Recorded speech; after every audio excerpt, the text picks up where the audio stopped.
तो मोदी जी मॉडल चलाने की कोशिश कर रहे हैं, महाराजा वाला, वो शहंशाह वाला मॉडल। हमने मोदी जी को ये करवा दिया। एक साइड आपको लैटरल एंट्री से मारते हैं, दूसरे साइड कॉन्ट्रैक्टर। नीचे देखो वहां पिटाई हो रही है, ऊपर देखो वहां पिटाई हो रही है, साइड देखो वहां पिटाई हो रही है। मान लो हिंदुस्तान में हिंदुस्तान के इंजन में 10 सिलेंडर है, एक सिलेंडर छोटा सा टक टक टक टक टक टक टक चल रहा है और कहते हैं भैया सुपर पावर बन जाएगा। कैसे सुपर पावर बन जाएगा? हमारे लिए ये पॉलिसी मेकिंग का फाउंडेशन है। मेरा विजन है कि हिंदुस्तान में 50% का जो बैरियर है इसको हम उड़ा के फेंक देंगे। ये दो चीजें मैंने कही हैं। उसके बाद हम क्या करेंगे मैंने नहीं बोला है। हिंदुस्तान में मान लो हिंदुस्तान के इंजन में 10 सिलेंडर है, काम सिर्फ एक सिलेंडर कर रहा है। मतलब 90% लोग बाहर बैठे हुए हैं और देख रहे हैं और उनकी सिस्टम में कोई भागीदारी नहीं। उनके सिलेंडर में ना पेट्रोल मिलता है, ना मेंटेनेंस होती है, ना कोई चेकिंग होती है। एक सिलेंडर छोटा सा टक टक टक टक टक टक टक टक चल रहा है। कह रहे हैं भैया दुनिया में, और कहते हैं भैया सुपर पावर बन जाएगा। कैसे सुपर पावर बन जाएगा? 90% लोग सिस्टम के बाहर बैठे हुए हैं, हुनर उनके हाथ में है, स्किल उनके हाथ में है, ज्ञान उनके हाथ में है, उनका कोई कनेक्शन ही नहीं है। तो इसीलिए हमने जाति जनगणना की बात उठाई है। हमारे लिए यह सिर्फ सेंसस नहीं है, हमारे लिए यह पॉलिसी मेकिंग का फाउंडेशन है, मतलब नींव है। और हम सिर्फ जाति जनगणना की बात नहीं कर रहे हैं। मैं यहां क्लियरली कहना चाहता हूं, जाति जनगणना से सिर्फ आबादी पता लगेगी, वो बहुत जरूरी कदम है, क्योंकि भागीदारी से पहले आबादी के बारे में पता होना पड़ेगा, क्योंकि भागीदारी तक हम बिना आबादी के तो पहुंच ही नहीं सकते। मगर आबादी लास्ट कदम नहीं है। आप यह मत सोचिए कि आइडिया यह है कि भैया जाति जनगणना हो गई, उसमें सबकी गिनती हो गई और बात वहां खत्म हो जाएगी। नहीं, यह मेरा विजन नहीं है। यह पहला कदम है। मेरा विजन है कि हिंदुस्तान में धन किस प्रकार से बांटा जा रहा है। मैंने दो चीजें कही हैं।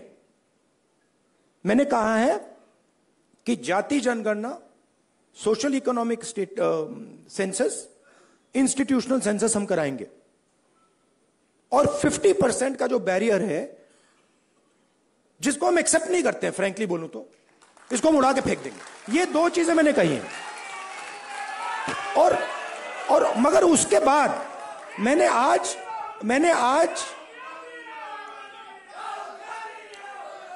तक सुनिए, आज तक उसके बाद हम क्या करेंगे मैंने नहीं बोला है, क्योंकि पहले मैं चाहता हूं कि हमारे सामने डेटा हो कि भैया इतने दलित हैं, हिंदुस्तान के इंस्टीट्यूशन में उनकी इतनी भागीदारी है। रिजर्वेशंस की बात होती है मगर चांस नहीं मिलता। सच्चाई है, सब जानते हैं। उल्टा हो जाता है, लैटरल एंट्री हो जाती है। लैटरल एंट्री हो जाती है। मैं आपको गारंटी देता हूं, लैटरल एंट्री में आपको 90% का कोई नहीं मिलने वाला। एक साइड आपको लैटरल एंट्री से मारते हैं, दूसरे साइड कॉन्ट्रैक्टर। तो मतलब नीचे देखो वहां पिटाई हो रही है, ऊपर देखो वहां पिटाई हो रही है, साइड देखो वहां पिटाई हो रही है। मतलब जहां भी देखो, और 90% आपकी आबादी है। इलेक्शन कमीशन हो, मीडिया हो, फ्री मीडिया हो, जुडिशरी हो, ये सारी की सारी संस्थाएं कहां से आई? ये इधर से आई।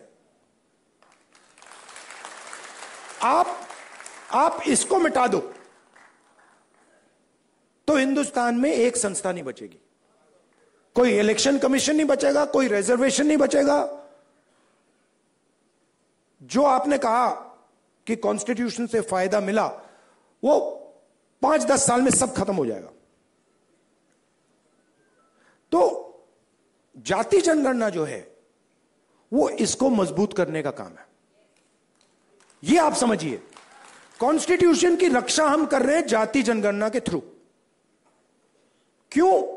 क्योंकि इसको 10% ने नहीं बनाया है, इसको 100% ने बनाया है।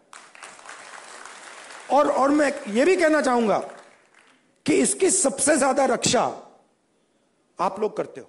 राजा महाराजा के टाइम में जो मूड में आता था कर देते थे।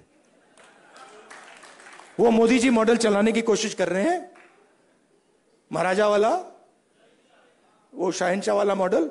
हमने मोदी जी को यह करवा दिया।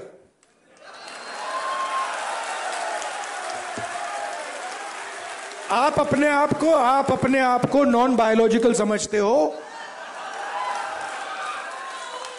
आप अपने आप को नॉन बायोलॉजिकल समझते हो, आप अपने आप को डायरेक्ट भगवान के साथ